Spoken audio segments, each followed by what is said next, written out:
ఇక్కడే ఒక్క మాట మీరు గమనించండి, ఇరువురు కూడా వాదన కోసమే మాట్లాడుతున్నారు. అప్పుడు చెప్పడం ఆవిడ పరిస్థితులకు సరైంది కాదు. ఎందుకంటే అప్పుడు చెప్తే కూడా ఏమొస్తుందంటే నింద, ఈవేళ ఎలా మాట్లాడుతున్నాడు కానీ అప్పుడే చెప్తే ఏమొస్తుందంటే వాళ్ళ పిల్లలు అరణ్యానికి వెళ్ళిపోయారు కదని ఇవిడికి దిక్కు దివాణం లేక ఇక్కడికి వచ్చిందంటారు. ఊళ్ళో వాళ్ళు అంటారు కరుణ మాట ఎలా. అందుకని అప్పుడు భయపడి అంటే యువతరం గ్రహించడం కోసం నా బిడ్డలు లాంటి వాళ్ళు చెబుతున్నా, ముఖ్యంగా ఆడపిల్లల కోసం చెబుతున్నానమ్మా. ఆడపిల్లలు లేని తండ్రిని నన్ను అర్థం చేసుకోండి.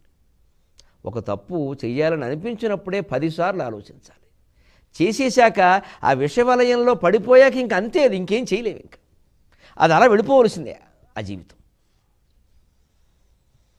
అది ఇంకా దానికి రాజమండ్రి గోదావరి మెట్లే దిక్కంతే, కూర్చోవడం చేయి చాపడం అంతే. ఇంకా ఎటెడుతుందో తెలియదు. ఇంక అది ఆ స్థితి రాకుండా జాగ్రత్త పడాలి ప్రతి యువతి, ప్రతి యువకుడు. నీ చదువుకి సార్థకత అది.